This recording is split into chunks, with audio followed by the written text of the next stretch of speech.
Welcome, everybody. Hello. Hi. Let me make sure that you can actually hear me. Yes, okay, good. Oh my god. Hi. Good. Okay. How's everybody doing? We're saying hi already? We are. We're on. We're live. We're on the show. Oh Hello. my god. Wow, it's a party. Welcome. Yeah, it is. There's three Welcome, of everyone. us. That's true. There's three this time. Three. There's three of us. There's three of there's him and I don't know what I'm doing. Hello, everybody, and welcome to the Gamesline Podcast. It's me, John, hosting. Hello, once again. I'm going to be honest, it was kind of a slow week, news-wise, for gaming. Yeah. But that's okay. It's okay. Yes, Next week, Square Enix is going to go under because they invested 90% of all their money into AI or something. This is the calm before the storm. Don't worry about it. Of course. Yeah, we'll see how that goes. Weekly AI news. I don't want it to be like that. It's going to be like that. Yeah. It'll end with the implosion eventually. Yes, hi, it's me, John. I am the editor-in-chief of the website as well as the host of the podcast. And with me this week, you already heard a little bit from him. We got Nikolas. Nikolas, how are you doing? Yo, what's up? It's me. I'm Nikolas. I'm here this week. How are you feeling about gaming right now, Nikolas? Well, on the whole, like as an industry thing, I'm not gonna lie to you. It could be better. Okay. But hey, be the change you wish to see in the world, and that's why I make games. You know, Of course. gotta be positive. Stay positive. Mm-hmm. As dark as it can get, it can always become bright one day. Yeah, Other more eloquent way of saying that. Yeah, that's what you got to do. You know. Yeah. Wow. How long has it been this time? Usually it takes a little bit longer than that to get dire. I apologize. Don't worry about it. It's all good. You know. I get it. I mean, you know, I wouldn't say that you're being dire. That you're just being, you know, you're just talking about the situation and you're doing what you got to do. Anyway, we've got Lorelai here. Yeah, Lorelai, you're here. Hello. I'm here. I'm a little more positive, but that's just because I haven't been AAA gaming much. So, You know. Yeah. I'm here to talk about video games with my besties. Mm-hmm. Yeah, we're on here posting with our mouths. We're your super besties better than the resties? Exactly. Whoa. I've always wanted to be someone's super bestie better than the resty. Besties. But yeah, so gaming continues to occur, no matter how much we fight against it. I figured we'd just go through the news real quick, because there's not a lot of it, and I think we could maybe just get through it, and then hit up what we've been up to. How do y'all feel about that? Yeah. That seems reasonable. That seems great. Also, I'm scrolling through this, and pretty much all of it sucks ass. So, you know, it's good. It's a good week, you know. Let's see here. We'll start off with the shit stuff to kind of get it out of the way here. First off, Ryuga Gotoku Studio continues to shoot themselves in the foot. They just announced that they are going to be delisting the old versions of Yakuza 0, Kiwami, and Kiwami 2, because they are doing their the director's cut version of 0, as well as whatever updated versions of Kiwami and Kiwami 2. They are They're doing Kiwami and Kiwami 2 also? Apparently, yes. I mean, as it is, please buy Yakuza 0 now before you get an inferior version. That's the only one you can get. The thing is that, like, it wouldn't be a major thing. Like, the Kiwami 2 stuff is like, okay, whatever.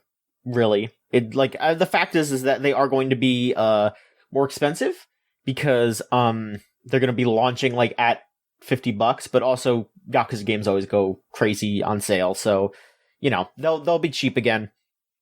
You don't have to worry that much about Kiwami and Kiwami 2. I think the only things that they're adding are, like, I think they did new dubs or something like that. Oh, great.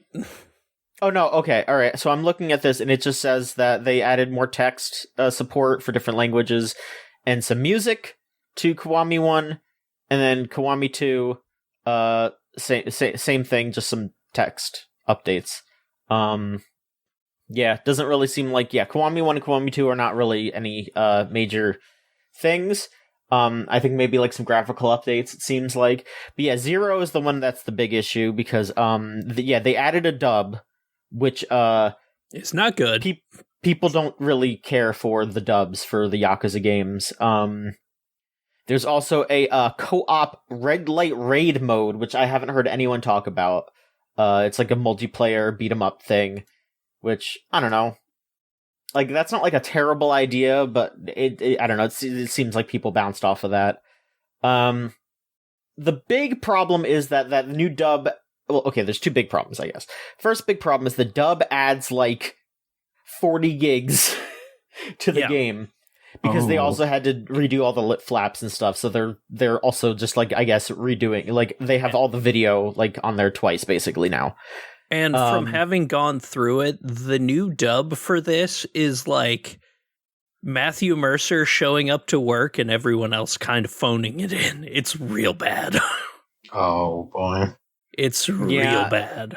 People talk a lot of trash about the guy who voices Kiryu, and I don't condone any kind of like. I think he's good. I think the dub of 7 and 8 are, and some of those are absolutely are fine. Well, he wasn't Kiryu in 7. He started in 8. But Yakuza 0 is the remastered one. From having watched friends play through it, it's just not well done. It feels like there was no voice director or something, because it's bad. Yeah. On literally everyone's part, outside of Matthew Mercer, who is actually good in it. Mm-hmm. But yeah, like, I don't condone any kind of harassment or anything, but I absolutely think that, like, that young Ye guy is, like, I think he's poorly cast as Kiryu. Like, I don't think he sounds like a bad voice actor. I just don't think his voice matches, like, Kiryu at all, in my opinion. But whatever. The other problem is that they added a bunch of cutscenes, because it's supposed to be a director's cut, so they added new scenes. And I don't know what these scenes specifically are, because as soon as the director's cut came out, pretty much all the Yakuza fans that I knew just were all posting like, "Oh Jesus, why did they make these scenes? They're fucking horrible. They ruined the entire story." They absolve all of the villains. It's so bad. Oh yeah, that's just bizarre. I don't get it. That's like weird. Legitimate dog shit. Like, so yes, I would say, because hey, Yakuza 0 is a great game. It's a fantastic game. So I absolutely think that folks should check it out and play it. But grab it before the director's cut comes out. From what I can gather, I think it will be available on GOG in perpetuity, because GOG doesn't really do that sort of like delisting. They don't really allow that kind of stuff. So it's not like it's going to be gone forever, ever. And, there's going to be physical copies of the PS4 version and whatever else as well. Yeah. But it's going to be a little bit more difficult to buy it on the main stores. Yeah, it's like it's not going to be available on Steam. And if you buy the Switch 2 version is, I mean, the Switch 2, there was no regular version of 0 on Switch 2, I don't think. So, no. Whatever. It's a shame, because, yeah, like I said, that game's great. But, yeah, I would say just hop on it, or just go on GOG or whatever eventually. Yeah, RGG Studio they're really doing a shit job lately, Yeah. So it's real frustrating. It's making me not look forward to 9. Well, now it getting caught in the Atlas director's cut problem is really kind of frustrating. It makes me not want to buy their games. It's a weird thing, because with the Atlas stuff, I feel like that's like a separate thing, because it does, like, 0 does feel like Zero is a complete If it wasn't game. a theme, a theme with Sega games, nobody would be saying that, I don't think. Yeah. You know, like if it was just like, oh yeah, here's this like anniversary edition, whatever, who cares? But the fact that it's like, okay, yeah, we expect Sega games to have some sort of like director's final version of the game with significant additions to it that aren't just patched into the original game. But you then again, buy another like, $70 game again. Yeah, but then again, I don't think that this is that. You know, like they're adding a good amount of stuff, but none of that is like, oh hey, you're really missing out if you don't pick this up, if you don't upgrade. Like, no, you're not. So it's a different thing, but it's the same flavor of thing. You know, it's like they're in the same food group, and I don't want to eat either of them. But yeah, I mean, this and also how they're handling the Kiwami 3 and everything with regards to that, it's very frustrating. And yeah, I'm not looking forward to Yakuza 9 right now. Or, you know, Like a Dragon 9, whatever you want to call it. Just, you know, it's very frustrating when, like, this is one of my favorite franchises, and now it's just kind of gone to shit all at once, like over the last year or so. It's very frustrating. Yeah. Very frustrating. Like, I mean, I would say, like, it's been, like, kind of growing recently. Like, I mean, the Pirate Yakuza game, that should have been, like, a $20 DLC pack. It's a fun game for what it is, but, like... I own it. I still haven't played it yet, but it literally, like, the only part that matters is like 5 minutes at the end, and that was the same thing with the last little the Yakuza Gaiden spin-off stuff they've been doing with that. Okay. And the last one, it's like there's no point to this game except for like the cutscene at the very end. Like, I'm gonna push back against that because the gameplay for Man Who Erased His Name was really good, so it was worth it. I mean, so was Pirate Yakuza. That was like finally a good Black Flag again. You know what? Then fine. You know, sometimes it's just okay that the game is fun to play. I'm not opposed to that. Oh yeah, like I mean, I like those games, but like they charge too much for them.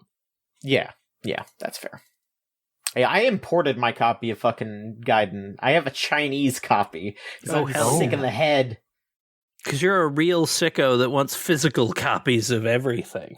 Yeah, exactly. It's not good. It's not how you should. It's good. I would rather have physical copies of everything. In a world of 2025, the sicko is the one who doesn't own the physical copies. Yeah. Damn. Makes you think. A look into my twisted mind. Look into my twisted mind as one of the few people who still owns Yakuza 0 in a way that you can play the original release. I mean, I do have it digitally, but I should buy that physically. I have a few of them not physically. I should fix that. Anyway, next bit of news here. Speaking of games being hosted on platforms and Steam, etc. This is a sort. I don't know. It's not really developing. It's just what's been going down. A game called Horses, all caps, HORSES, was recently announced to not be releasing on Steam due to their quote unquote content of the game.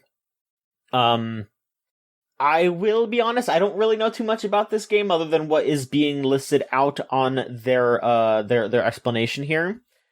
But it does just really the story is how frustrating and hands-off Valve is about Steam and how that should not be the case, because they announced this game back in 2023, and also talked to Valve about publishing it on there. And were turned down, and they were not given a specific reason. They were just said, no, we are not going to release this on there. And their best guess about why was that there's a scene in the game where there is there is a it's just that, they did not say anything specific, but there's a scene in the game where like characters visit a farm, and all all the horses in the game are just people in like nude people in horse masks. And so there's a scene of like a little girl riding on the shoulders of a nude horse woman, basically. And like it's just supposed to be like an off-putting, like, oh man, we're, like, I don't, like, again, I don't know the full context of what's going on in this game, but they are very specifically trying to say, like, we're not like, this was not supposed to be a sexual scene. This is just supposed to be an off-putting moment. And so, but Valve did not specifically say, hey, this is why we are not allowing you on. Instead, they just said, no, you're not allowed. And then the team actually went and edited that scene and changed the little girl to an adult, and then said, can we do it now? And then Valve just didn't respond. And so the thing that is like, the thing that I do want to say is that, like, the fact that the team behind Horses kind of like sat on that until now is a little like, okay, like, it's one of those things where it's like, I get why they did it, and it's also like, I don't know, like, you're in the right, but I'm also just like, we could have tackled this a while ago and maybe gotten to like a conclusion, maybe, if you had made this public, because like, they're doing it now because the game is about to come out, and now it's good publicity to say, yeah, Valve tried to silence us, because like GOG like went out and like said, oh hey, we're gonna release it, you can buy it off of us, and like Itch is gonna have it on there and all that, and it's like, good for them, but like the Horses team is like straight up saying like, hey, if this game doesn't sell well, we're gonna have to shut down. And again, like, I feel for them, but it's just one of those things where it's just like, you're being a little slick about this. You're being a little slick about this, but also you're in the right, but you're being a little slick about this. So, like, I'm not coming at them to be like, fuck you. I'm just saying, like, I see what you're doing, like, like, that's how I'm kind of reacting.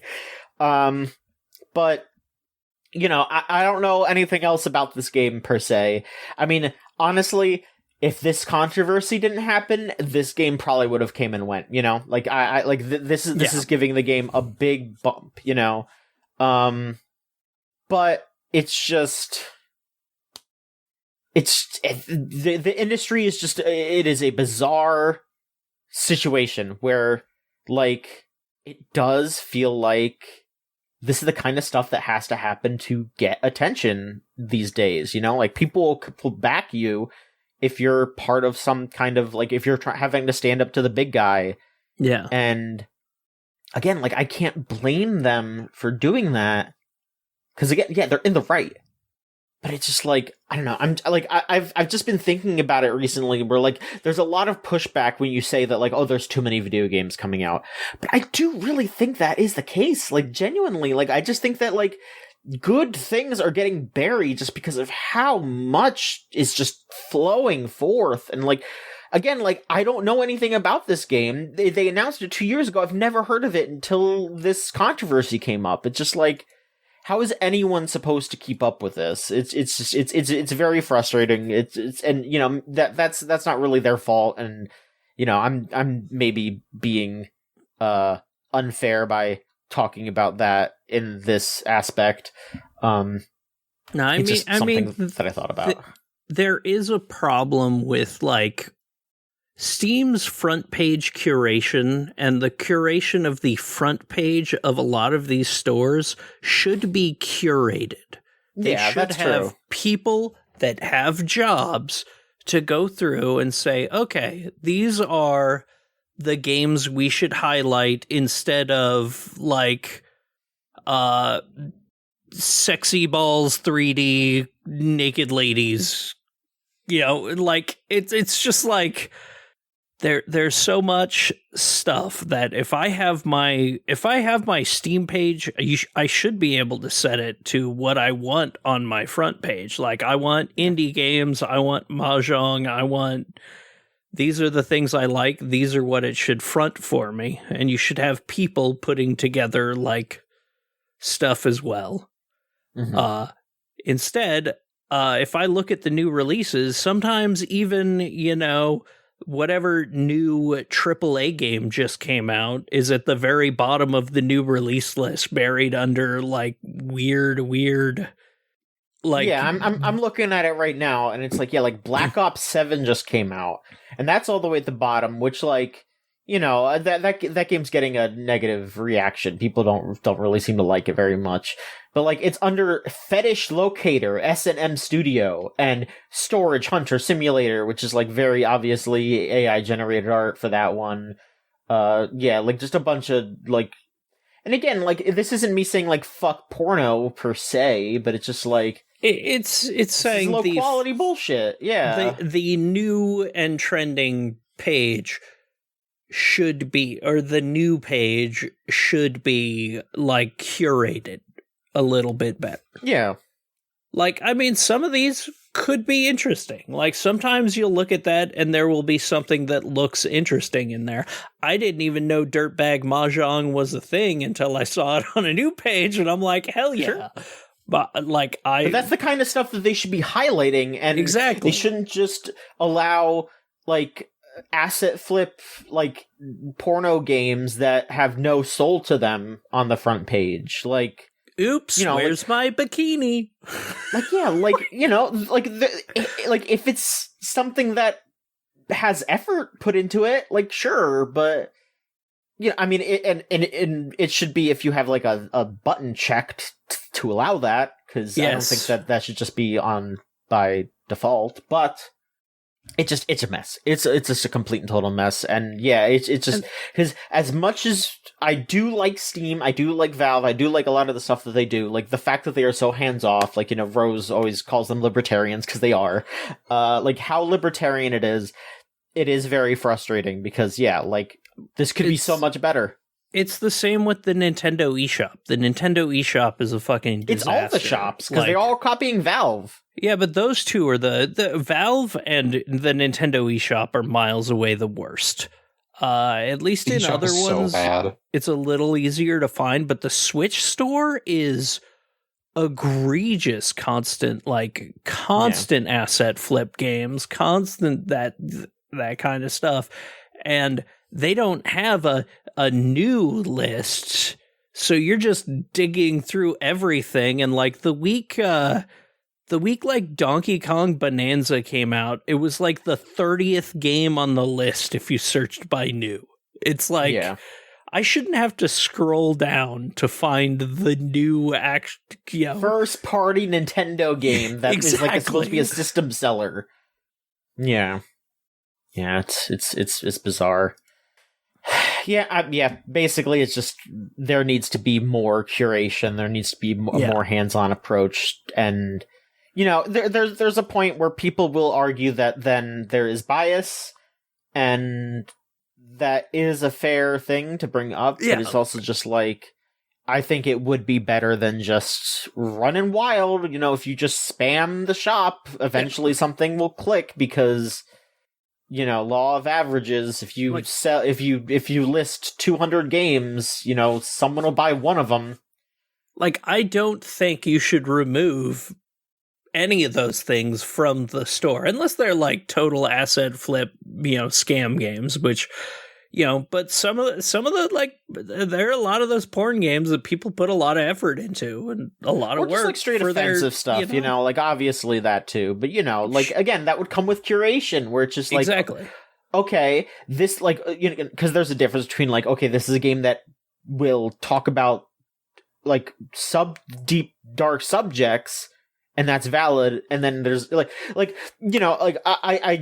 think I said this to Rose or whatever, where it was just like, yeah, I don't think that we should have like a healthy like sex game, or like even like a goofy one or whatever. Just like, we shouldn't have something like, I think that Flipwitch game, like, that's the one that everyone brings up a lot. We should have something like that next to, like, Sex with Hitler. You know, like, like, one of them is a video game that has actually merit to, like, legitimately pretty good Metroidvania.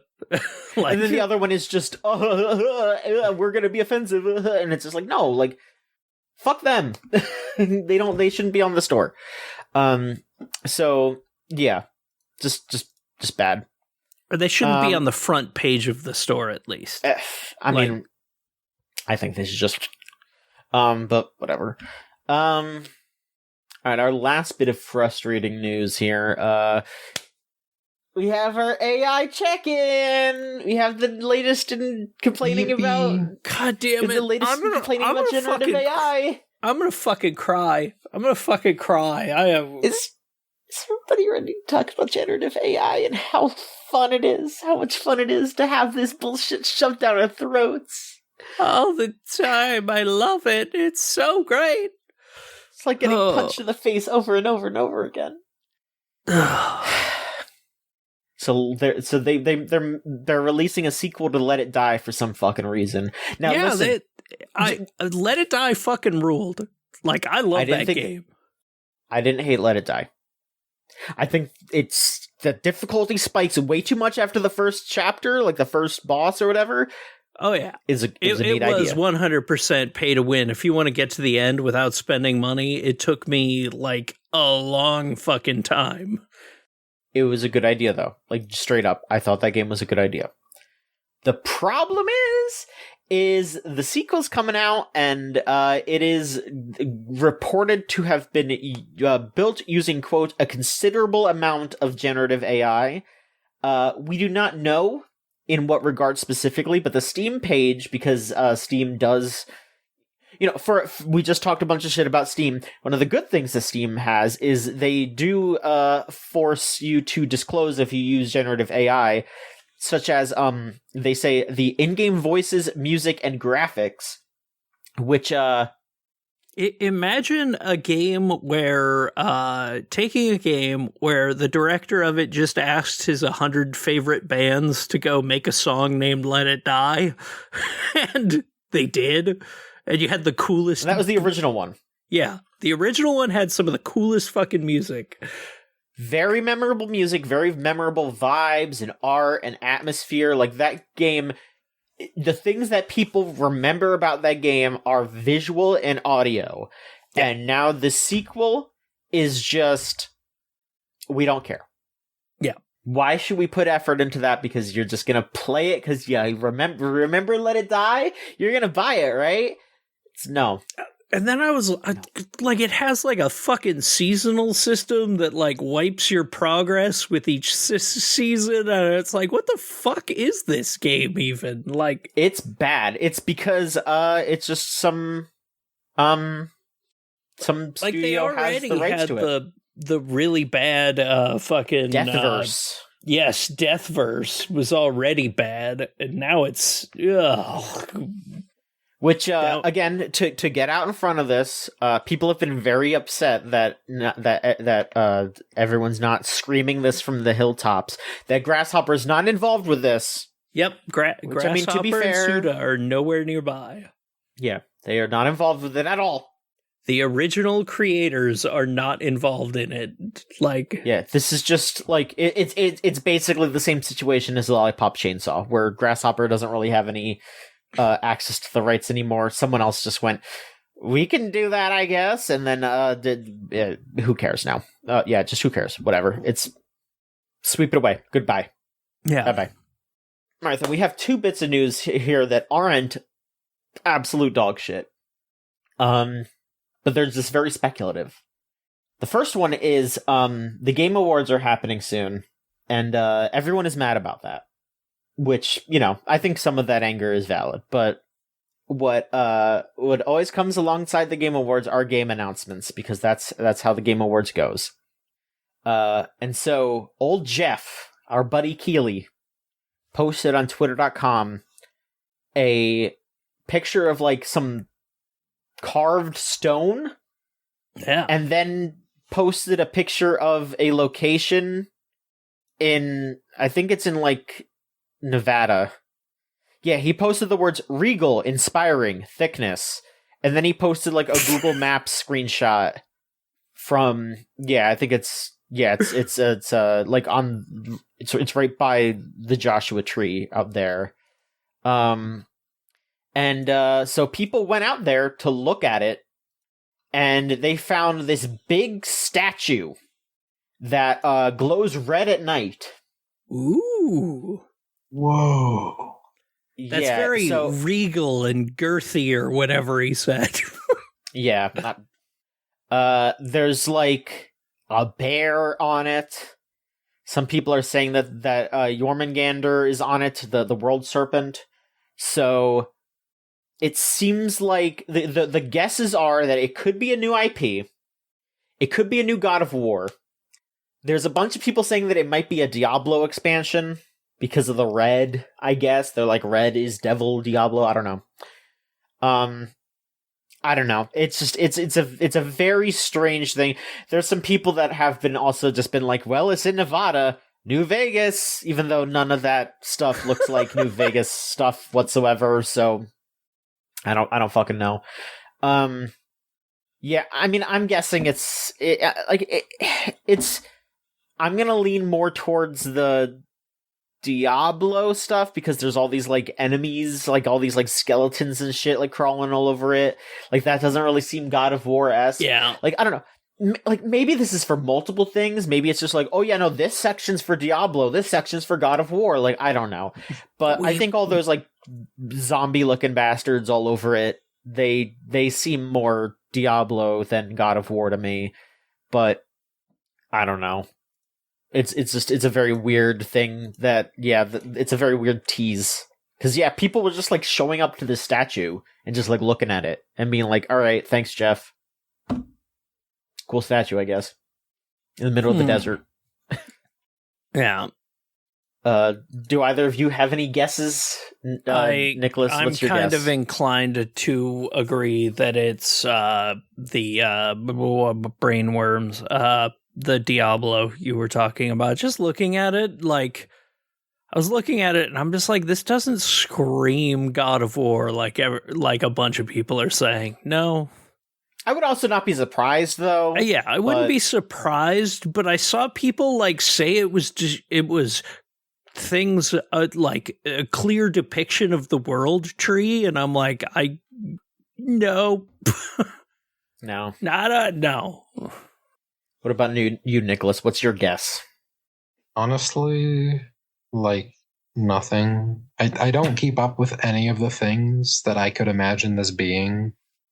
Like, just the complete mask-off thing is I don't really care about the Game Awards announcement style stuff. I'm just saying. Yeah. So it's like, I don't know. This isn't something I really want to invest the thought into. All right. I don't know. When it happens and I haven't wasted the 4 hours of watching it, I'll look it up and see whatever they announce. I'll probably watch it. I don't give a fuck. That's the hard part about the Game Awards for me is I don't like enjoy the Game Awards. The part of the Game Awards that I always enjoyed doing was like even years after my time at the Destructoid places, a lot of my old coworkers from there, we'd all get together once a year to watch and make fun of the Game Awards. That's like the memories I have from the Game Awards is like sitting down and watching it with friends. Now that we don't do that anymore, I have zero urge to watch the Game Awards. I don't even find it fun to do that sort of thing with friends with. Every time I've tried, like, let's just make fun of it. It's just kind of unengaging because I'm always thinking, man, I wish I was watching a version of this kind of event that was good. Man, why do I? I guess you could watch the GDC Awards sometime. Yeah. I mean, I don't think you'll ever get a version of this event that's good because what it is now is just, it's what the E3 press conferences used to be, just mashed together into one 4-hour block instead of spread out by an hour and a half or a couple of days. I miss that. I'm going to be honest with you. I miss that. I kind of do too. Those were the fun ones to make fun of. You had, And sometimes they were just good. Sometimes it was just like, that's fun. These are good games. I'm excited. I don't know. Yeah. I think it's okay to be enthusiastic sometimes in the enthusiast press, okay? Yeah, no, I think you should agree. temper your expectations that you shouldn't kiss ass, but you should have some fun. Have a little fun here and there. It's okay. Like, sometimes it's cool to look at a trailer and go, I can't wait to play that in 6 years when it comes out. Speaking of which, our last bit of news here before we move on. Dead Rising. Do y'all like Dead Rising? I love Dead Rising. I love Dead Rising. Nikolas, do you have an opinion on Dead Rising? No. You should get one, because it's good. I have opinions on very, very few games. We gotta get you more games, Nikolas. You're on the video game website. What's going on? I gotta get myself more games. Let's play something. You know what? Maybe you might be able to play this, because there is a rumor from this website, MP First. I don't know if it's supposed to be multiplayer first. I don't know. Yeah. They should probably let me see if there's like okay. They have an about page. It just says MP First. Okay, whatever. They are reporting that there will be a new Dead Rising game, or that there is one in the works right now. It is in the codename Rec, like REC, like a recording, like with a camera, perhaps. Mm. And sounds like it is going to be a direct sequel to the original game, which is a little confusing since there has been like 3 other ones that were sort of chronological after the first game. But if you think about it, because they did that remake of the first one last year, right? Yeah, it was last year. Then it makes sense if they're just going to be like, okay, yeah, this is a reboot. They redid the first one, and now they're just going to do a new sequel with Frank West and with the camera and everything, and the time limit, etc., etc. It seems like they just want to build on the original Dead Rising instead of like deviating so much like the other sequels did, which, as much like I like Dead Rising 2. I do very much like Dead Rising 2, but I do think they got a little lost in the weeds by just trying like a bunch of random crap, and it just didn't really coalesce. So I think that it does make sense to be like, yeah, we're just going to stick with Frank and have it be just taking pictures and doing this kind of stuff. Yeah. And the claims here are that it is going to be set in Hollywood, and it is going to be about a new zombie outbreak that takes place on an enclosed movie studio lot, where the main villain will be a film director who forces Frank and other survivors into trials, all in the pursuit of filming his, quote, perfect movie. Huh. I guess. I mean, that sounds like a Dead Rising premise to me, kind of like 2 a little bit. And yeah, it says that like, there's going to be survivors that you're going to be able to help out. And, they will have the bosses, the quote unquote psychopaths that they had in the older games, that are going to be the bosses, etc. One of them is the director's right-hand man that Frank saves early on in the game and is tasked with filming everything while having a bomb strapped to his body. Okay, so it says... the way that this is written... the way that this is written, I'm trying to figure out if they mean that, like, maybe you can rescue the bosses? Or if that just means that... Or maybe they just miswrote this and said... just one of the first people you rescue is the, like, director's right-hand man. I'm not sure. Yeah. But I mean, I would really like the concept of being able to rescue the bosses. That actually is that sounds really fun to be like, cause yeah, like a lot, like, look, they're called psychopaths. They're not exactly good about like mental health here. But if they genuinely are just like, hey, you know what? People are going through a lot of stress during a zombie outbreak, so they might flip the fuck out. And, it makes sense if you gotta take them out for self-defense, but also, maybe you could try to rescue them. That would be, that makes sense to me. You could make yeah. Make it like more difficult to take them out in a non-lethal way, and then bring them back to base, and it could be like some sort of bonus. They'll help you out in some way. Like that makes sense to me. Maybe you have to like knock them out, and then you have to like carry them all the way back to the base, and so you don't have any like weapons on you, so it's like more difficult because you got to like get through the zombies when you're carrying them or something. I could see that. Yeah, that makes sense to me. I kind of hate that. All this news makes me want to do is go back and play Dead Rising 2. That game rules. It's good. It's great. But yeah, it also says that like some of the old characters are going to be coming back as well as specifically Isabella, which again is very interesting. That like they're actually bringing story in from the original because that was the thing is like Dead Rising 2. Like, obviously, like, they have the zombie outbreak and all that, and, they talk about Frank and et cetera, et cetera. Yeah. But, like, like, it doesn't really feel as connected to the plot. But, like, here it's like, yeah, like it would make sense for Frank to, like, keep in touch with Isabella after the events of 1, because it's like, hey, yeah, he's a reporter. Like, he would be talking to his source. So... yeah, they're saying that the camera will be coming back, the time limit will be back. But yeah, it says the mechanic would be as the director makes different threats to Frank and the survivors, such as blowing up the studio in case they don't follow his orders. So, yeah, no info about a release date. And again, this is just one site sort of reporting on it. It has been, like echoed by some other sources. They haven't really been, like, specific in, like, saying, oh, we have heard this too, but it sounds like this is, I don't know. I wouldn't say that this is a sure thing, but I would like a new Dead Rising, and yeah, if my little theory there that you could maybe save the bosses, that would be real cool. I mean, it could be a really interesting, a fun game. Yeah.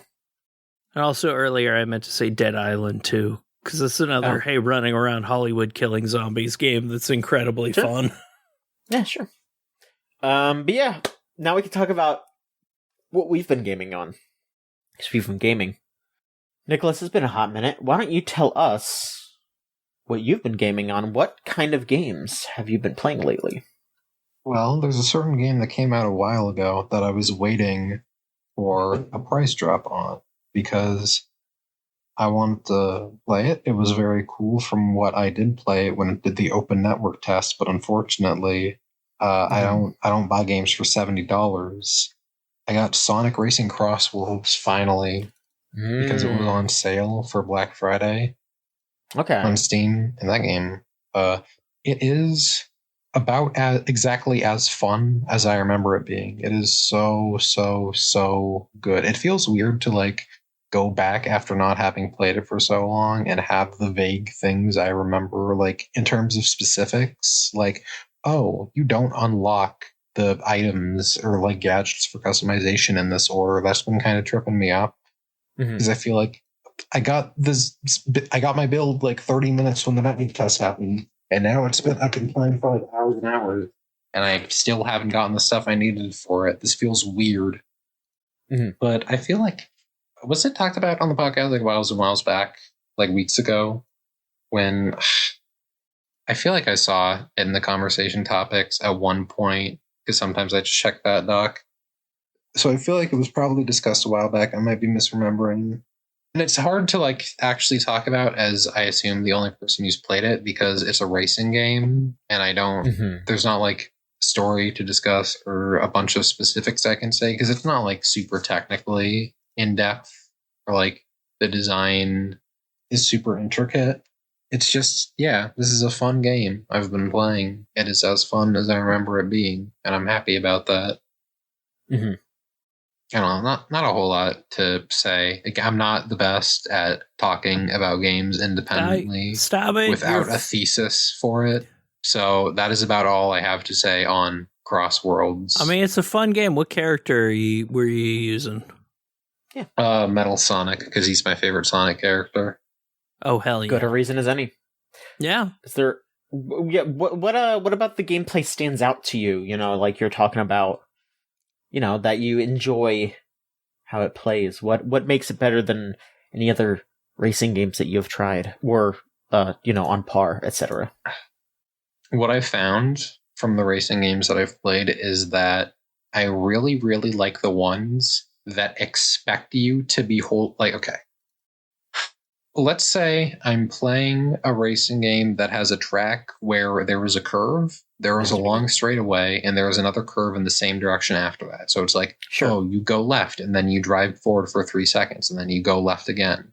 I have found that I really, really like racing games that expect a skilled player to hold and build a drift around that entire curve. And I don't really like the ones that expect you to turn or drift at the first one, go forward, and then turn or drift at the second one.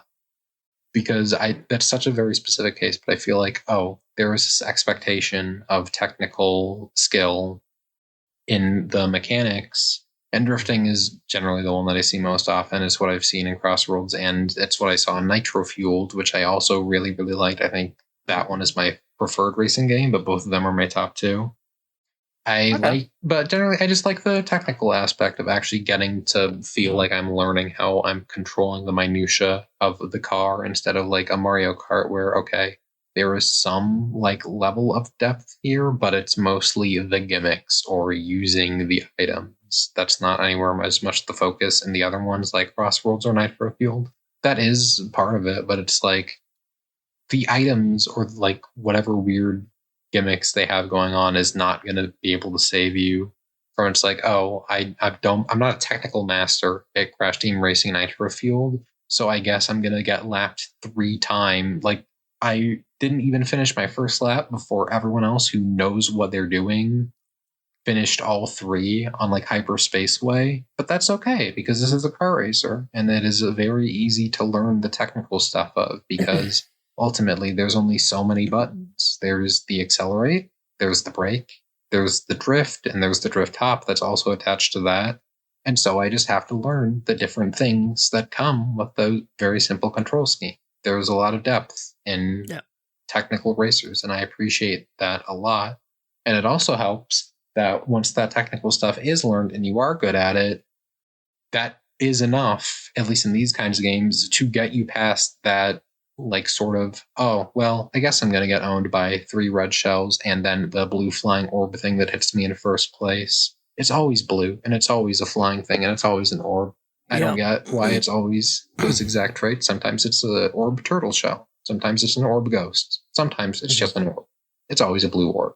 But it's like, it's so easy to feel like you're getting tangibly better in such a goofy and party-esque environment in a technical racer, and I think that's fun. It feels like a great dichotomy of, well, not dichotomy, but like a fusion of those 2 elements that I don't really think I've seen with other games that you can play as party games that also have some technical skill to it. Mm-hmm. Yeah. How do items filter into all of this? Because, you know, I think that's a big point of contention for games such as this. You know, like how a lot of people think that it takes the skill out of it. How do you feel about that? I mean, I feel like my big problem with Mario Kart, maybe World changed this, but my big problem with what I've played of Mario Karts is that alongside not having a ton of technical skill, like that's fine because like the fun is in the items, right? It's the goofy, more extreme party elements to it. But Mario Kart has never felt like it really wants to be that extreme with it because of how it like balances the item gain out. It always like exclusively gives super powerful stuff to people far, far in the back. And in first place, it's like, okay, we're going to give you like literally just filler items that don't do anything. So it's like, okay, the better you are at this very technically shallow game, the less you're going to get to engage with the wackier fun mechanics. Like you are literally, from the perspective of someone who wants to engage with the most fun and intended elements of Mario Kart, because the games are very technically shallow and they do put their fun and then like depth into the item mechanics, because if that wasn't what they wanted you to see as the main appeal, there would be more technical depth in there. if you are skilled at the game on the base level, you are not allowed to engage with what the game is designed around being one of the main appeals of the game, because that would be bullshit and broken and not fun to deal with. I've heard World is like, well, okay, everyone gets crazier and crazier items, and there's also twice as many people, but then that also adds its own issue of like, I will constantly see clips people post online of there is a row of item boxes, everyone plays the game like normal, they get there, and then they spend like 15 minutes just circling around, all trying to sandbag and be the one who actually is like, I was counted as last when I picked up my item box, so I get lightning, and then we go play the game again for real. But I think, but with the technical skill that like Nitro Fueled or Crossworlds allow for, there's not like this obsession with items. They still matter. They matter a lot more in Crossworlds than they do in Nitro Fueled. But it's like, they don't feel obnoxious because you can always like showcase some level of skill that will triumph over like the impact of the item. And it's a lot easier to like use them to counteract each other. Like, there's more defensive items. There's a lot more stuff that you can boost out of. There's a lot of, like, inter-item interactions. It's not like, okay, you can use shells specifically to destroy bananas. Or it's like, oh, there's just the mushroom. That's your designated boost out of the blue shell item. Like, there are some in Mario Kart, but it doesn't feel... It feels more like these are specific interactions and not these are just what the tools do when put in the same room, I feel, if that makes sense. And I think that interconnectivity of items alongside the fact that there's like, oh, you can customize your car, or oh, there's a lot of technical drifting ability you have in this game, that makes what could feel oppressive in something like Mario Kart not really oppressive in something like Nitro Fueled or Crossworlds. They're like fun spice, but it doesn't feel like, oh, well, I got hit by that guy's monster truck. Guess I lose. Oopsie. Let's just hope I get lightning in time. You know, it doesn't feel as like, God damn it. It just feels like, ah, man. It, like in the fun way. Like I'm smiling when I get hit by a fucking rocket wisp. Whereas if I got like bashed in the skull with a blue shell in Mario Kart, it's like, oh, well, that's annoying. I guess I have to wait until I get my turn on the fun item rotation again. And again, also another part of it is that it's not as insanely split between the different sides of the like scale in Crossworlds. There's a lot of pretty good items that you can get in first place, or not like amazing, but it doesn't feel like, okay, I'm in first, I can't engage with this game mechanic anymore. Yeah. I think Deluxe just it is a really dumb decision, I feel, for Deluxe to have added, oh, you can just get coins as items, and they show up half the time when you're in first. I kind of get the appeal of making it so the person in first can have a dummy item, since they will always be able to get the like double item boxes, so they kind of have to balance that out. But it just feels like kind of a stupid Band-Aid fix on we don't want the person in first constantly getting more like shielding items than the people behind them. Because obviously when you're in first in Mario Kart, the only things you get are things that you're going to use to protect yourself against other weapons. So it's an ugly scale that Mario Kart could change, but they don't have the depth in other areas to where I think changing it would be a super strong benefit. Because again, we saw what happens when there's more and more crazy items in World, and it's like, oh my god, there's so many people complaining about them. Again, I haven't played World, so I can't talk on how that game handles it, but I can... It is like, that is about the natural expectation of what I think would happen if you boosted up the player count and made items more, like, varied. Not varied, but, like, not as extreme on each side than in other Mario Karts. Right. You know, I'll follow up your conversation there with a racing game that I've been playing. I got my hands on that Kirby Air Riders game. God, I can't wait, because I couldn't keep my grubby little hands off of that one. The new Masahiro Sakurai led game How the fuck can John Machonsky say no to that? Now, listen, I actually never played the original Air Rider, which is a little maybe surprising, but I have a copy of it, but the copy that I have is scratched and it doesn't start right. So, I've never actually played it. But I was not fully aware of what I was going to get into. I had an idea. I had seen gameplay of it. I knew, the general gist of it. I knew what City Trial was and all that kind of stuff. But I did not really know the breadth of it. And playing Air Riders is a really great experience. It is fantastic. And part of that, I will admit, may be my brain being Smash Brothers wired. Because this game does feel very Smash Bros. Not in gameplay per se, but in structure. And not just because of Michiko Sakurai's UI.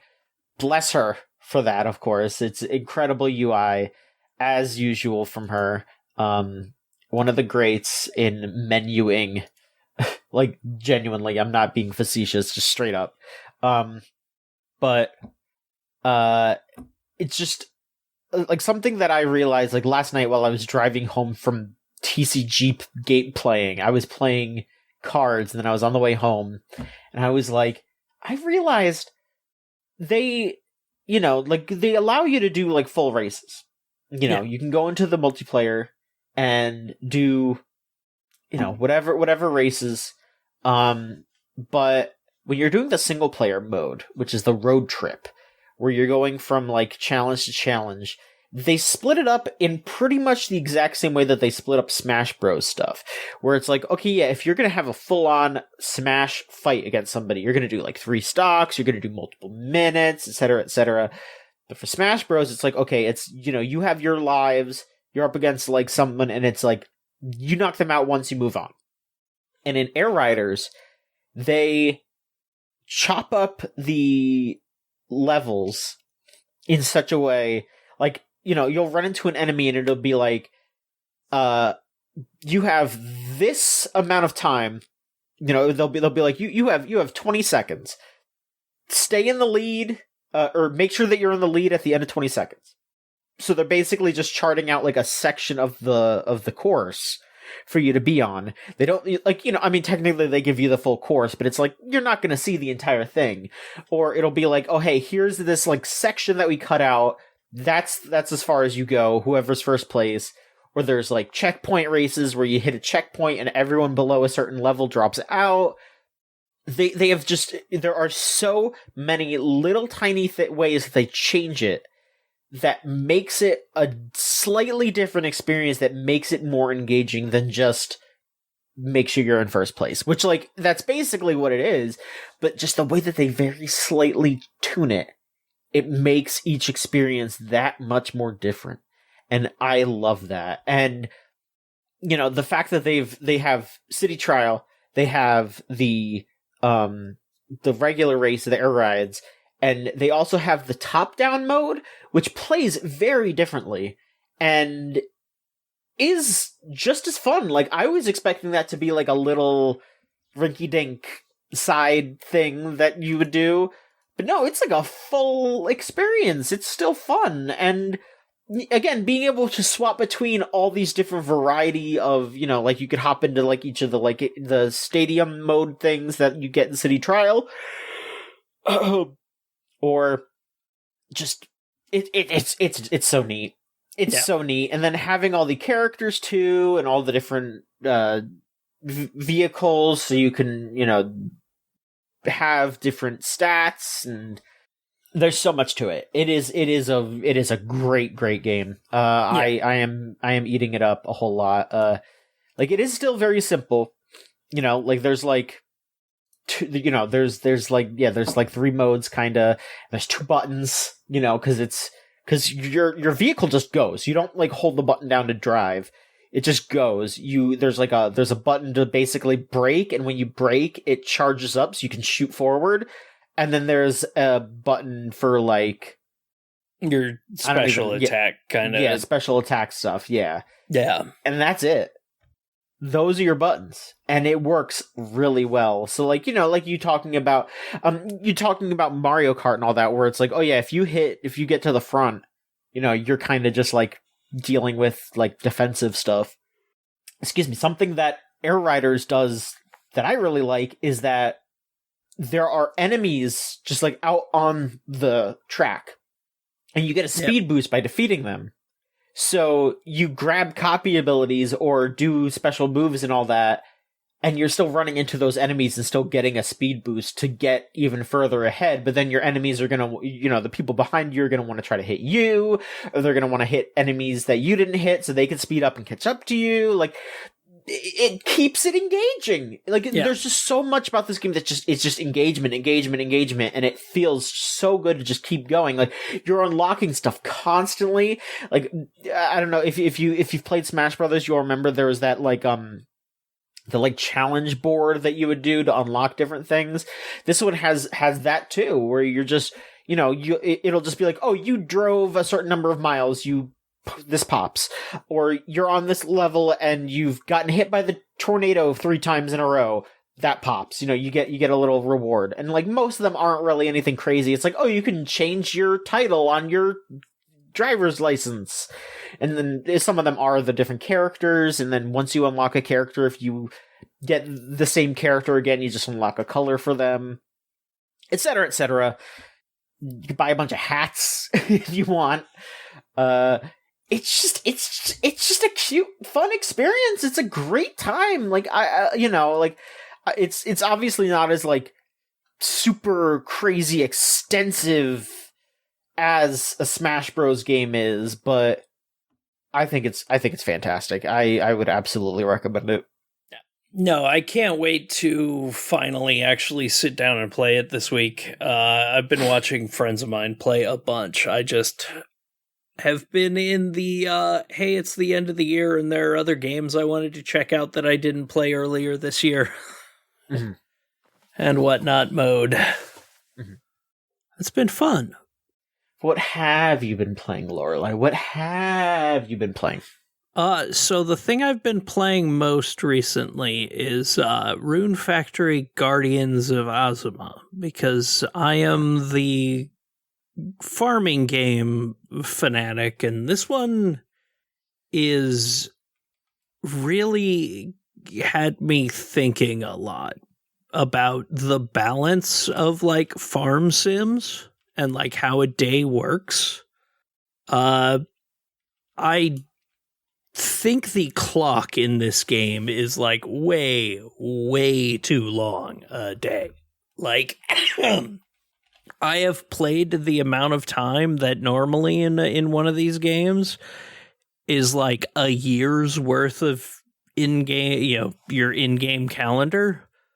I just started the second month, and it's like, this is excessive with it, and it is taking away from the experience, because I think it's a fun game. The writing is charming. The characters are pretty good. I'm liking them all, which is very important in a game like this. Especially when the entire thing isn't like, hey, you're just building a farm. In this, you're like you're building towns. So you're throwing down shops to have villagers run as you recruit villagers and whatnot. And there's a nice gameplay flow to it. But the days are just too goddamn long. Like, an in-game day in a game like this should be like 24 minutes, something like that. 1 minute for 1 minute equal, or 1 second equals 1 minute is usually how they run. So yeah, a day lasts 24 minutes. And instead in this, you're running off of like days are lasting sometimes over an hour, and it's like if I want that, like, I want a game that's balanced like Coral Island was, where Coral Island has the perfect thing where, hey, if I want to do a lot in a game, there's an options slider that can extend the day to 40 minutes. If I don't want to do a lot and I just want to do my basic farming and move on to the next day to get to an event that's coming up or something like that I want to do, I can cut the timer down to 5 or 10 minutes. Right. It's got a nice little slider that I can mess with. 20 minutes is kind of perfect unless you're going into the mines to do combat and whatnot. But in this case, it's just like, yeah, every day taking a significant amount of time. And I guess they are running off of like, hey, if you're interacting with all the people in town, you have options of hanging out with them that take either 10 minutes, 30 minutes, or a full hour. And I guess they're expecting you to choose the full hour for every single one, because if you just choose like 10 or 30 minute ones for all of them, you can get all of your socialization and still have half a day left that still takes like 40 minutes. It's very weird because I want to say it's like a good game. It's a promising follow-up to the mess that was Rune Factory 5 that had a new team, and they finally have their second game out. And I said that game showed promise and like had me interested in whatever was coming next. And it's like, I still think this team needs like another game before they actually like fully lock in on what makes a good Rune Factory fully. 'Cause it's very conflicting where it's like, I'm still going to finish the story of it, but with the way the days take so fucking long, I doubt I'm going to play out like a full year. Okay. Because it hasn't even been a month, and I'm already like what feels like more than halfway or even 3/4 of the way through the story. Like, it's... You got to balance your games better. Right. Got to balance your clock in a farm sim. Mm-hmm. All right. Well, yeah. It's just I mean, that seems all fair criticisms. Is there any like big major thing that you would want to see in the next one that you think this one? Honestly, it's just fixing the clock, because they actually finally nailed like. The combat feels good.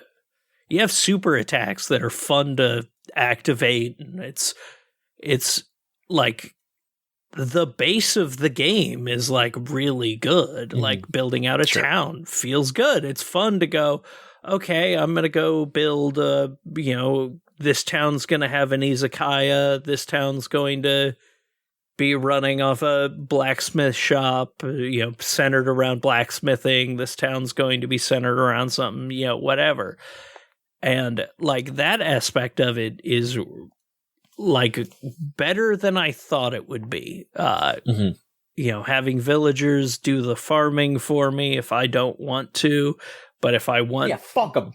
But if I want better stuff, I can activate, I can go in and use my abilities to raise the level of crops or whatnot, but also I don't have to engage with it if I don't want to, which I actually like, because in the games like this that have a big long story, like Harvestella and whatnot, it's like, okay, sometimes I just want to focus on the story for a couple of days, and it's really nice to not have to run and do a bunch of farming and then go do the story stuff. So there's definitely a lot of promise that has me interested in I'm excited for what they're going to do next. I just still think they have a bit to go before they really nail down what I want from one of these. All right. Nikolas, do you want to hit us with something else? What else do I have? Else? You have some things. I mean, I could ask you if you want. You got Rayman 3 on here. Talk to us about Rayman. What's going on with Rayman the third time? Rayman the third time. Well, The third actually, John, it's I not heard the third everybody time. loves Did you ever hear about the Rayman educational game for PS1? No. You never heard about that? I have not. That game sucks. Let's talk. Okay. Let's talk about Rayman education for PC. Actually, for one quick second. Okay. So you know Rayman, right? You know Rayman 1. Yes. The game that everyone doesn't like because its levels are long and they are filled with Kaizo traps, and they were only ever play tested by the people developing them that knew where everything would be. Okay, now imagine that, right? But in the parts of the, like every so often, the level will stop and you'll have to go up or down an elevator. And it'll ask you, very important question. What's 12 plus 7? I don't know. Well, I'll give you the answer. It's 19. What? Oh, no. okay. So Lies. Don't worry, because as long as you go through the door that has a PNG of text 19 and the Rayman font on it, it'll be fine. You'll get to keep playing the Rayman 1 level, which, maybe that's not what you'd rather be doing. But here's the thing. You got to do that. You got to pick the right door in a 2D Kaizo platformer. And unfortunately, Rayman 1 does not stop for anyone. So if you mess up and you get thrown into the instant kill pit that you get thrown into if you don't figure out what 12 plus 7 is, or what an adjective for long is, you have to replay the Rayman 1 level. So let's look at me, not me. I'm not the poor little kid that was affected by Rayman 1. I didn't have a PS1 when I was a kid. But let's look at this poor hypothetical child that wants Rayman for their birthday on their cool new PS1 console, and they get this, and they have to play Rayman 1, which is already a sad trick to pull on a little kid for reasons that many people know. And then they have to do math in the middle of it. And if they mess it up because they're playing Rayman 1, they have to replay and still do math. It's just Rayman 1, but you're doing elementary school at the same time. Ooh. That's not going to want to make anyone want to learn anything. That's not nice. That's not an okay thing to do to a child. It's not ethical to make someone learn about history while they have to play Little Timmy's Mario Maker Kaizo level with a bunch of naked pipes and Hammer Bros and question mark blocks. That's not okay. And they did that. Can you believe that? Can I can't believe it because video games are the Wild West. It's evil. It's tragic. They made this game and they sold it. They sold it. You could buy this. This is evil. You can buy it. Mm-hmm. It's called Rayman Brain Games. Don't buy it. But then Rayman 3. What about that? Rayman 3. Well, the good news is Rayman 3 has a lot less math in it. There's a lot less maths and English with Rayman. It doesn't have a whole lot of that. There are numbers in it. I hate to tell you, there are numbers in your video game. Still. Not addition, but there are numbers. And maybe some English. There are some maths and English with Rayman. Not as much as math and English with Rayman. Anyways, long opening drawl aside, Rayman 3 is pretty good. It's pretty fun. I like the voice performances. What's his name? I need to look this up. Hang on. I know the frog guy is Glowbox, right? Or Glowblocks? Yeah, he's done by John Leguizamo. I don't remember how to pronounce it exactly. This is the guy. Perfect. John He is a really good voice. Like a Luigi Mario, John Leguizamo. Okay, I mean, sure. The fang clown from Spawn, John Leguizamo. Okay. Yeah. The pest, as it were. The only video game he did that wasn't him doing Sid in licensed games. That's also in particular is a really good performance.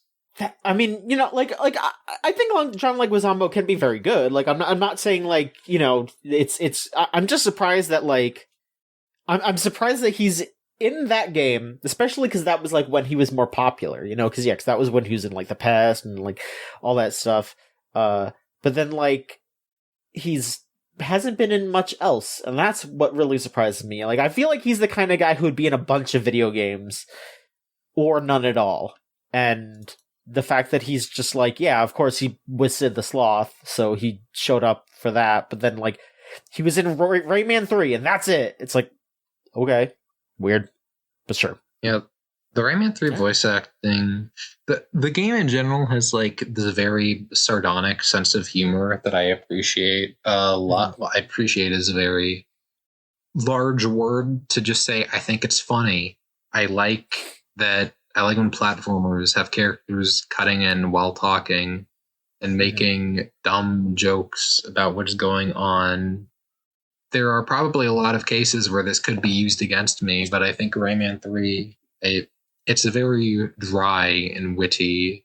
Sometimes it kind of leans a bit too much into epic random humor, but sure. is enjoyable. I don't know. I don't have a ton to say. It's fun. I like it a lot. It's funny. I'm impressed with how often like it can show off a scope of things it can do, because this was back when video games didn't take a decade to make each. Mm-hmm. So it's like there's one level I really, really like, Land of the Living Dead, where it's just so many mechanical things and decisions that show up for 5 minutes that would take like a month to make now and would probably look like shit. But because this was a PS2 game and people like, it didn't have to look hyper realistic and you could just get the impression of what was happening instead of it literally having to be that exact thing. You can get a level where it's like, there is this giant tower in the past made with stars, and you have to climb this spectral tower to like change time or something like that. So you can press a switch in that tower that will open a bridge somewhere else a gate somewhere else in the level. But also, because this is Rayman, this is funny, you also have to shrink down and use one of your shoes as a bumper car to beat up your other shoe so you can get back to normal size. Not for any reason. We're just doing this because this was a fun gameplay mechanic we wanted to throw in this tower section and like maybe one other place later in the game if we feel like it. Oh, and when that's done, we're also going to throw you into a swimming section. This game does not have swimming controls normally. Normally you just fall in water and you die. But because we could, because we could. We wanted to make it so you could swim underwater for this section. Why? Oh, well, Jerry on the design team made a really cool looking boss of a giant underwater scorpion, and we can't justify you fighting it. So how about this? We're just going to code in this long, arduous swimming like method that probably took us like a couple days to make.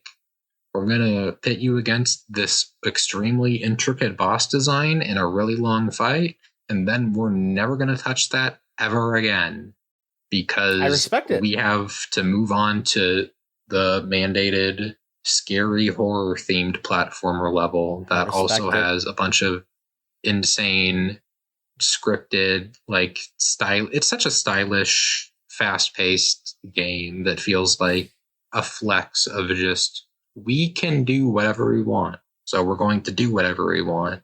And I like it. That is very fun. And the humor feels like the humor, character writing style, everything that's not the gameplay directly feels like it contributes to that. All right, we're going to sit here, we're going to do something, and then we're going to move on. Mm-hmm. It's very willing to dispose with itself and like poke fun at itself and what it's doing, because like why not, right? As long as the game's fun, as long as the environments are stylized and look interesting and the gameplay is enjoyable, as long as it's good, it is kind of all right to poke fun at yourself, as long as it's like you're being earnest with the development and creation of it.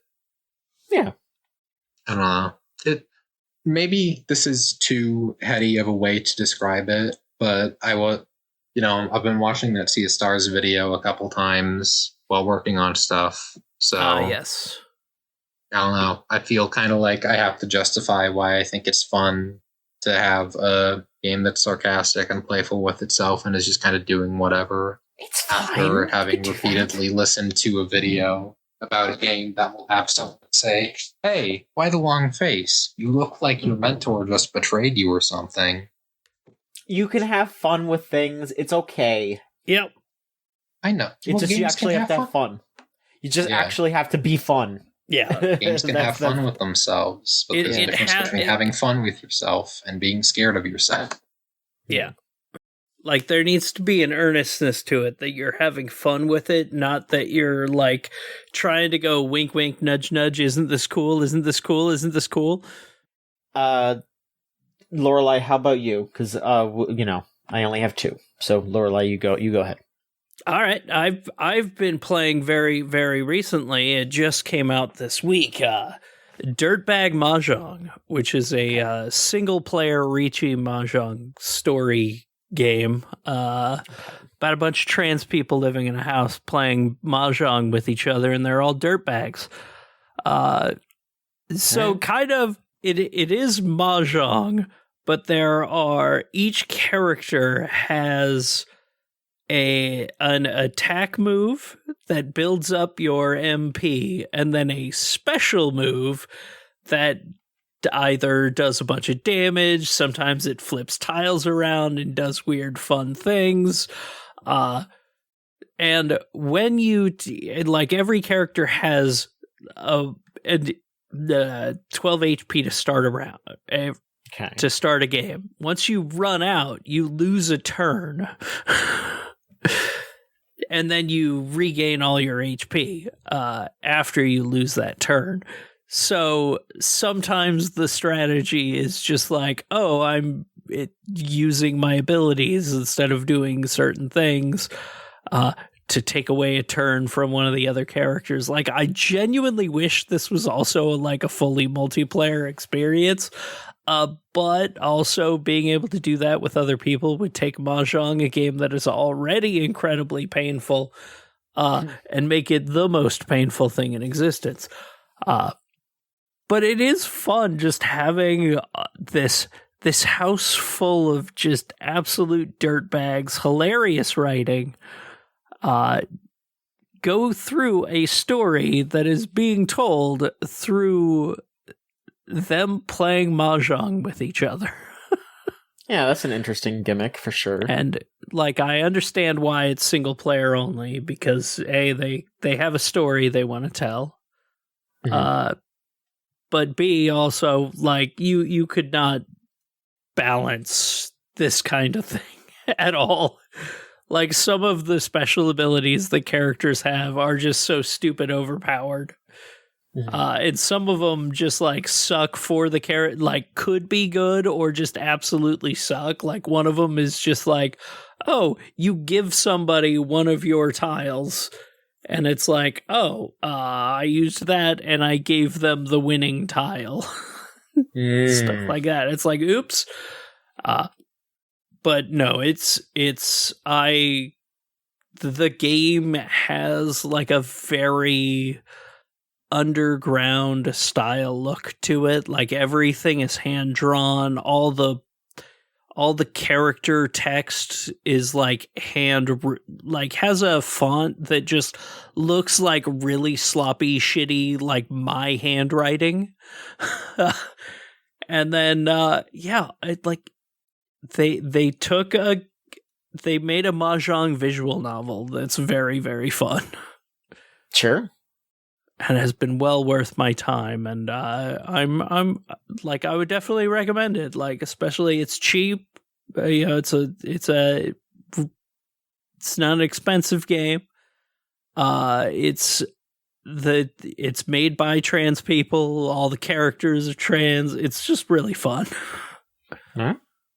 Good to know. Makes me happy. Do you want to talk? Oh, okay. Do you want to talk about your last thing there?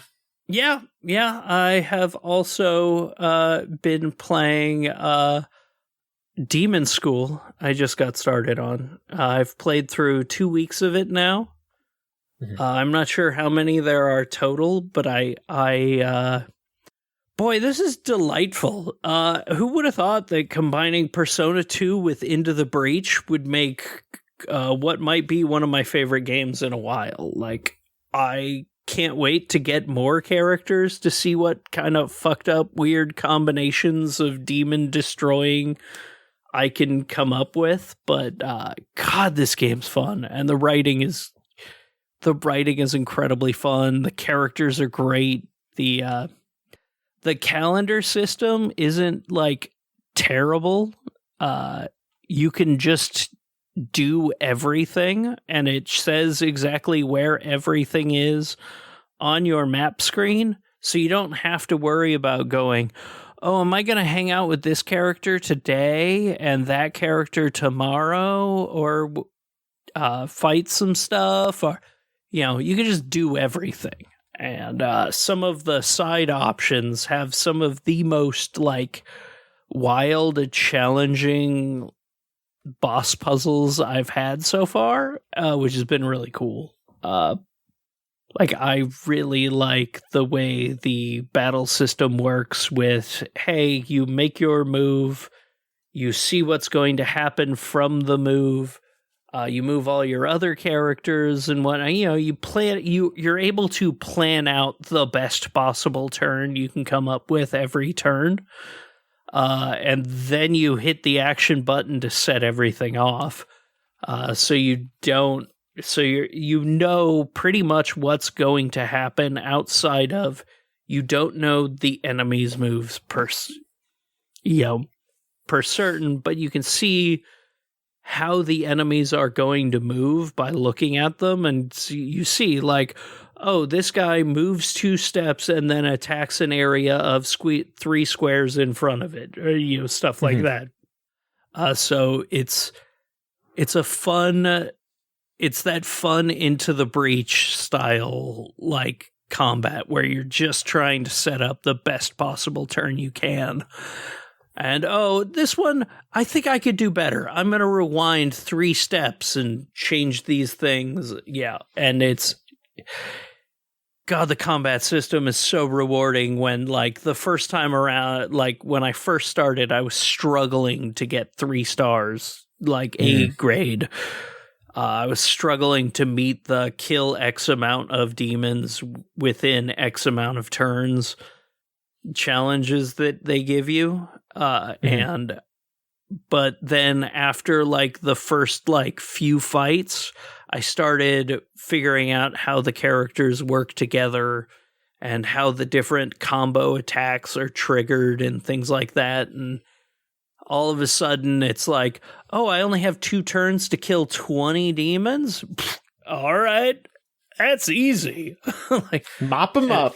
It feels so good. And then I got to the first boss fight and I was like, oh, this is completely different. Because the boss fight, like, it just took 1 damage from every hit, no matter who was hitting it. And you only had 5 turns to kill it. So you had to hit it at least 3 times a turn. Or I think it was like at least 4 times a turn to kill it within the 5 turn limit that it gave you to get an A. And the entire thing with it is it teleports around the map and attacks every square under it and around it. And it's spawning other demons that you have to ignore. You kind of have to ignore unless they're in a good combo position, because a lot of characters, the main characters and one of my other characters, have abilities where if you hit an enemy, they move 1 square or 2 squares and damage everything else that they hit. And God, it just feels so good to get that battle system down to where you're just like sandwiching enemies. And, oh, if I move this character, she jumps through every character in the line and pushes them back 1 square. And if I have one of my other characters behind where she moves, she pushes them all back into them. So they all end up dying. And like the cool limitation of every character just has 3 hit points. Every monster has 1 to 5 that I've run across so far, except for the boss, which I think had 12. But like, it's really fun figuring out like, oh, if I use my healer on a character with full HP, it makes them do 1 extra. It powers up their attack. So all of a sudden, with the right combo, I can kill one of those 5 HP monsters in like 1 move. God, it feels so good. It feels so good. Oh, it's good. What a well-made game. Awesome. Good to hear. Yeah, it's been a good fucking week for video games, like for indie games. It's been real nice. It's been real nice. Yeah, it's good. Nikolas, do you want to wrap your stuff up? Nah. No. The last one I have is something I'd rather. I don't know, or something to rather like formulate my thoughts on more deeply ahead of time. I'm used to us just picking one game off our list and talking about it each time, but there's not really a whole lot to talk about this time. All right. Then for my last thing, I will talk about a Picross game that I got into recently. I ended up grabbing some demos for some of those Jupiter Picross games on the eShop this past week. Because they had a sale going on, and then they also just released an SNK and a Capcom game for their Picross stuff, which is cool. But the one that I downloaded that I was not expecting to love as much as I did was a Picross game that stars a HoloLive girl that I'd never heard of before. Her name is Juufuutei Raden, maybe. I'm not even sure how to pronounce her name. The game is called Juufuutei Raden's Guide for Pixel Museum. And the general conceit of the game is that she is apparently a real big art head. Like, she loves just art in general. I've learned a little bit about this lady from playing this game. That she's apparently like really into Rakugo and just traditional Japanese art and all that, but also just art in general. The whole game is you doing Picross puzzles to reveal art of different varieties. Like, all the ones that I've done so far have been like Western stuff. So, like I did one that was the Mona Lisa, did one that was like, like one of stuff that Raphael did. I think I did one that was like one of Monet's, like that kind of stuff, like very, common high art sort of stuff, portraits and et cetera, et cetera. I think eventually you do some sculptures and stuff, like there's sections for like Japanese art as well. And the whole gist of it is that once you finish it, Juufuutei Raden just talks to you about the piece of art, and she goes really in depth about it, and it's really cool. Like, it's just cute to be like, oh, hey, here, I'm going to talk about the composition of this piece of art, of how, the history of the techniques used, the history of the creator, and, she's not giving you like a 5-paragraph essay or whatever, but, she gives you really interesting insight, and I think it's really cute. It's, if you like Picross and you like art, it's cute. I would recommend it. You don't have to know anything about this girl.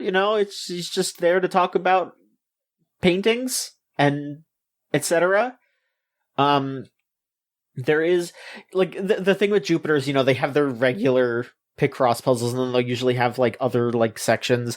The one thing that they have is a section where they have those like puzzles where it'll be like 20 separate small puzzles that go together to make one big picture.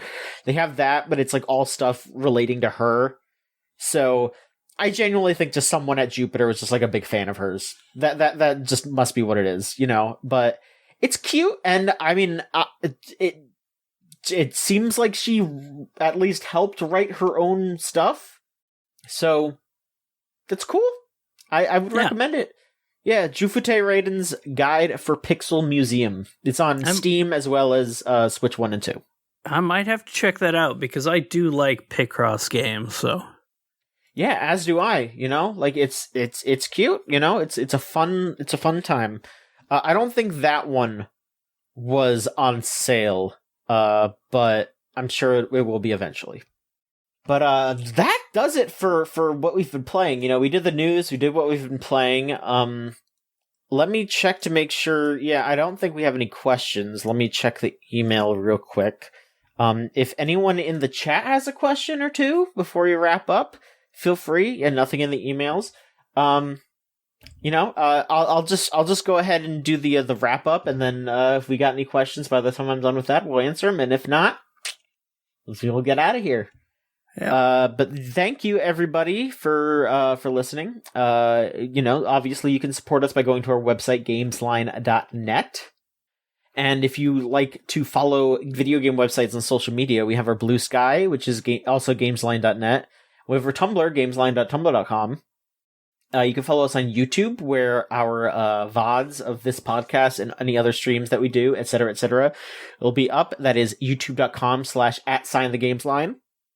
And if you are watching now, you're already on the page, but if you're not, you can go to twitch.tv/GameslineTV at just about 6 p.m. EST. We try to, hit that time. Sometimes we got to set up, you know how it is. That'll be twitch.tv/GameslineTV every Sunday, 6 p.m. EST just about. That's when we stream. And if you want to support us, it's patreon.com/Gamesline. $3 a month will give you early access to anything that we release a whole week early. And our Discord server is thegamezone.zone. Type that into your web browser. It'll bring you straight there. Come hang out with us. Chat with us. Yell at us. Give us compliments. Scream. Ah! And thank you to Melt Channel /Magic Circuit for our theme song Crush off of the album Magic is Real. If you want to listen to their stuff, it's meltchannel.bandcamp.com or magic-circuit.bandcamp.com. And on the 5th is when I would recommend you purchase their music if you're so inclined, because that'll be Bandcamp Friday. To get the full cut. That is when I recommend to do it always. Lorelai, where could people find you online? Hey, you can find me on Blue Sky and Twitch at Judgment Scythe. Wonderful. And how about yourself, Nikolas? You can find me on Blue Sky at sursecactus.bsky.social. And you can find John on Blue Sky as well, john.gamesline.net. But can you find John at his house? You can. Here's my ad. No, I'm not telling you my address. Not yet, anyway. We'll see how it goes. But that'll do it. Thank you so much, everybody, for listening, and we will be back next week with another episode of the Gamesline Podcast. Have a good one. Bye-bye. Bye.